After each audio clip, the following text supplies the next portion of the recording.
All right, hello everybody. And as promised, today we're going to be covering the 5 things that Drive to Survive gets right.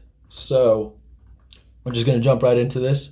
The first thing they get right, in my opinion, that I love is the Will Buxton interviews. I think they're kind of nice. They're a little bit overdramatic, but it's the right amount of overdramatic. And I like listening to him speak. He's a well-spoken guy, and I feel like he knows a lot about Formula One.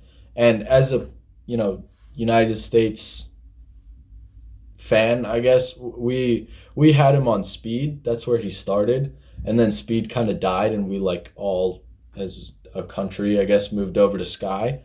So it's kind of cool seeing him, properly back as kind of the leader of the commentary on the show.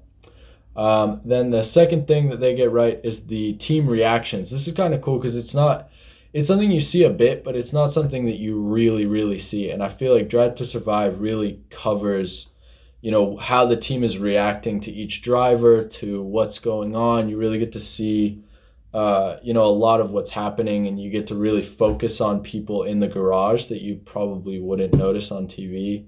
Some of the guys, there's this one guy in the Red Bull garage that's he had dreadlocks or something like that. That guy was so entertaining, man. I feel like he was in almost every episode, and he was just always on top of the commentary, and I liked that. It was cool.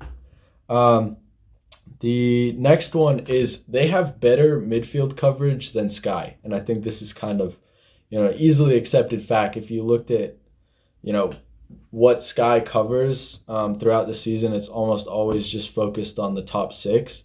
And I think Drive to Survive is really the best way to get access to what's going on in the midfield, because otherwise you have no idea. Other than, little videos you'll see on Instagram and occasional quick shots on the Sky coverage. So it's kind of nice to be able to really focus on what is arguably the juicier battle throughout the season.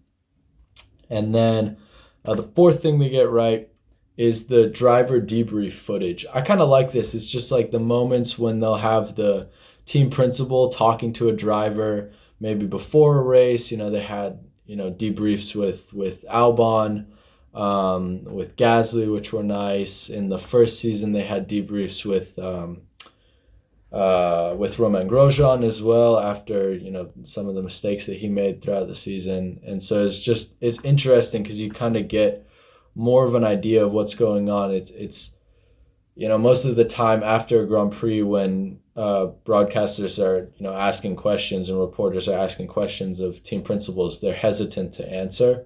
And I feel like for Drive to Survive, because it's way after the season and the team principals know that, I feel like it's kind of a more comfortable environment, and they're more willing to talk about their opinions for stuff like that, and reveal how they've talked to their drivers.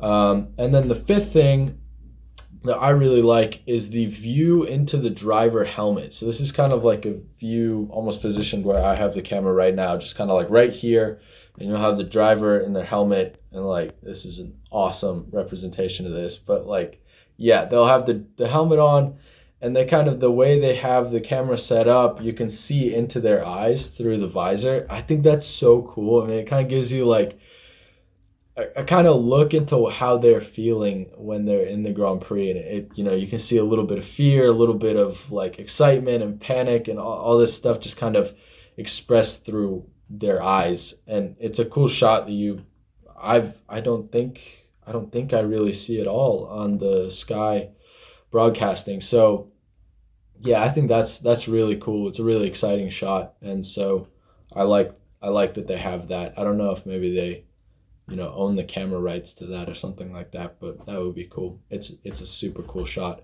So yeah, that's the end of this video. If you guys liked it, feel free to leave a like. If you're liking the content in general, feel free to subscribe. That would be much appreciated. And I hope you guys have a good week. Get ready for Melbourne I think we start Friday, because we don't have Thursdays anymore. But yeah, good luck, guys. Have a great day and a great week.